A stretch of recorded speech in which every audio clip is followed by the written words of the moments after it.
Okay, I'm bored, so like I decided to set up a poll for you guys to vote on because Pilgrimmed doesn't have any lot of guides, and I've just really been meaning to just play the game over again normally because I usually like speedrun it. So yeah, we'll see how it goes. All right, it's been a couple days since the poll has been out. Let's check how it's been doing. I don't expect it to like have that many votes since people are already experienced and it's mostly just endgame players. So let's see how it does.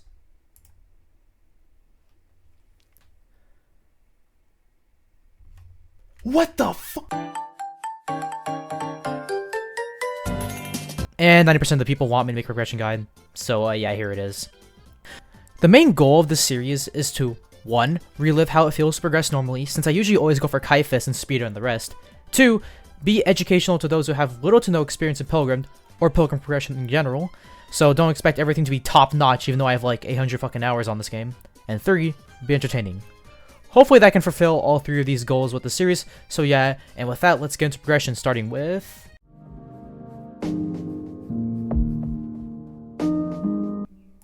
the way every single new player starts out. So we first talk to this NPC named Nebraska, and he's not too pleased with the thief overload that's terrorizing the Prairie. So he tasks us to start the the Prairie short sword, not very destructive.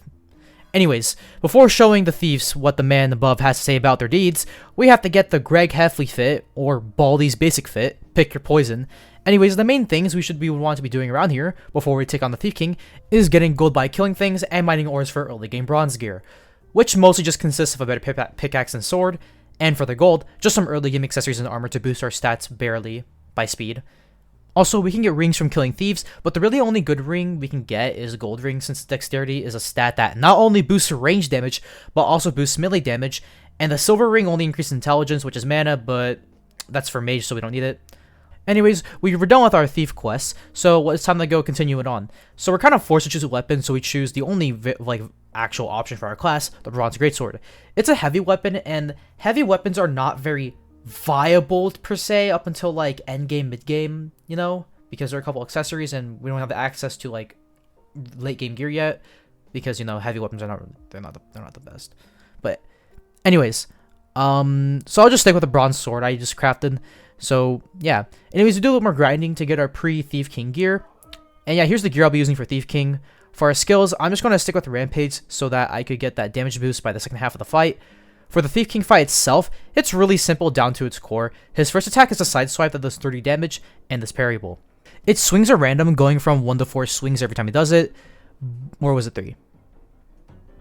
Anyways, his next attack is a dash that is parryable, and doesn't do that much damage. Oh yeah, editing 3ND here. I'm kind of a dumbass because I was trying to write this part really fast so I can write the other parts. So basically I forgot to include one more attack, which I'll put in the footage above. It's a spin that does rapid damage that is parryable. So yeah, that's pretty much what I wanted to say. His difficulty ramps up a little bit on his second phase, which is activated once he gets to half HP, which he'll pull a Vuvuzela and spawn in 3 thieves. Other than that, everything is the same except the dash attack on the second phase, happening 3 times in quick successions. And oh yeah, we're done with the Thief King. And got both the Thief King's cloak and pendant, which are really good early game accessories. We do one more Thief King kill for the Vuvuzela to help us with our early game grinding, and that's the first area finished. We get our quest and get tasked to move on to the Desert of Foreboding Terror.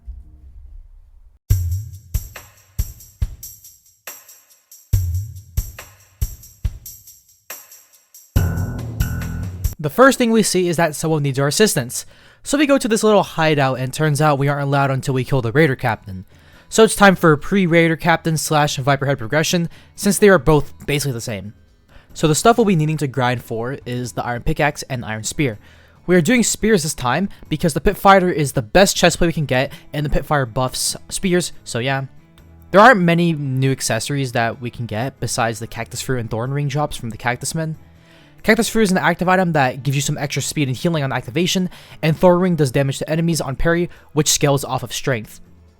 Grinding is pretty easy. All it consists of is killing Cactus Men for drops, other enemies for golden XP drops. Also, did I mention that the Mystery Worms have 2 drops that are pretty good? The first Strike Bracelet basically does more damage to enemies on the first hit they take, and the Desert King helmet is a pretty freaking good all-class helmet. So we do the grinding to get all the things we need, as well as get our money and XP up for skills and reforges. The thing is you would want to reforge the most is your weapons. Armor not too much unless you care about ultra min-maxing. So just to not complicate things, I'm only going to talk about melee reforges. The main reforge you would want in all of your weapons is legendary, since 10% extra damage and swing speed is actually really good. But if you can't get legendary and they're broke, you can settle for sharper light, since sharp increases damage a lot, and light increases swing speed in exchange for a little bit of your damage. Also, I thought it would be really funny to include this, but while I was grinding for materials for bronze because I needed it for the pit fighter recipe, a late mid-game to early endgame boss spawned naturally called Mr. Normal. I decided to kill it anyway since it'll save so much time in this playthrough, and just to keep this run legit with no shortcuts, I won't be using the normal claw at all this entire playthrough. Anyways, it's time for Raider Captain Viperhead. So Raider Captain isn't the hardest thing with our gear since he's just a stronger raider. So yeah, he's just basically dead immediately. So we then go update our quest, and one of the people in the hideout tells us to investigate the desert temple since that's where their friend is. So we then go to the desert temple to free Terran, but we can't free him just yet because we need to kill the Viperhead. The Viperhead is not that hard of a boss. All of his attacks are parryable except the last one. His first attack is a double bite where he swings his head fast 2 times. Getting hit will do some decent damage to you, as well as apply bleed. You can take the band-aid with you if you struggle on this boss. His next attack is a dash attack. This one is what you are probably going to struggle on the most, since it's kind of hard to eyeball, so I would suggest practicing this attack the most. The next attack is once again a huge side swipe. This one is very easy to read, but it can block break and deal a lot of damage, so you basically need to parry this attack. And the last attack is Venom Spit, where he shoots a cloud of venom that lingers on the ground for quite a bit. Just don't step in them and you'll be fine. This fight overall wasn't really much of a challenge. I kind of just melted him really fast. I fought him one more time since its other drop, the Viper Fang, is really good for melee at this stage since there aren't many decent melee accessories in the early game. And after the defeat of Viperhead, Terran returned to the Dry Desert Den with his friends, and we got our rewards. It's time for the Volcano.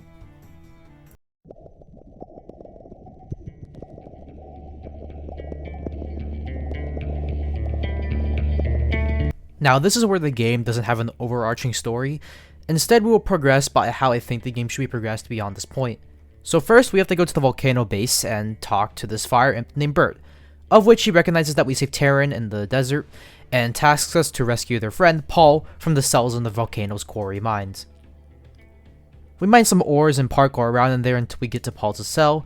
After rescuing him, Bert gives us a couple choices, and no matter what your financial situation is, you always want to take the rubies. No need to say anymore. Oh yeah, he also gives you a mining helmet that is also pretty good, I guess. I don't know. Okay, so now that we have the mining helmet, it's time for the grind. So basically, we only need to grind for like 3 items: the Metal Maul, Sunbreaker, and Red Aglet, which is already pretty simple since we already have a majority of the items from our previous adventures.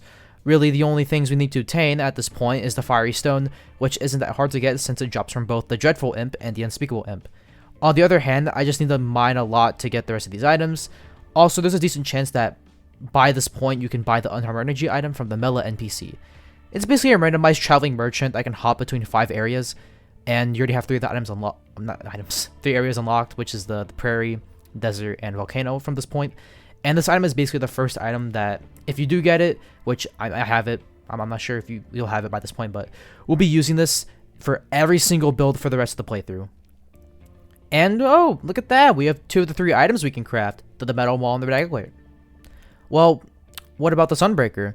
So in the recipe, it says we need a Magma scale, and to get the so-called Magma scale, we have to fight the Magma Turtle. So the Magma Turtle actually has an attack pattern, so I'll just talk about that instead of going into detail the attacks, because the footage will probably help it. So this is how it goes. He does like 1 to 4 swipes, and then he breathes fire, and then he'll swipe 1 to 4 times again, and then do a head stomp. If you parry the head stomp, he'll be left in the vulnerable state, of which you'll be able to get so much damage off of it, and the tail, which is like the little fire thing, I don't know how to describe it, probably the Fiery Stone, whatever it is. If you hit him from there, then you'll do like full damage, and in some situations, kill him in 1 cycle. His second phase is kind of weird. He does like some weird like ground pound with his body and spawns parryable meteors that block break and deal a lot of damage. He does this attack again a little bit after it ends. So Magma Turtle is not the most complicated boss. Oh yeah, I also forgot to mention, his swipes are basically all his attacks can block break and are parryable. Except the fire attack though. That you can block it, but like you can't like parry it. Oh yeah, and he's dead. And we can get the Sunbreaker, and that pretty much ends off the episode. So let's get to the outro. I would like to heavily thank my mother for helping with the camera work in the intro segment, and my friend Hai, or as you might know him from his username, bot_36, for helping me record him killing the bosses and the transitions. This video would have not been possible without them, and I'd like to heavily thank my mom and Hai for that. And with that, this is the end of the video. If you just want to ask questions, talk to me, submit art, or do other things, join my Discord server in the description below. And if you enjoyed the video, make sure to like and subscribe, and comment part 2 please if you want me to make the next part. And with that, this is the end of the video, and we'll see you fellers next time. Goodbye.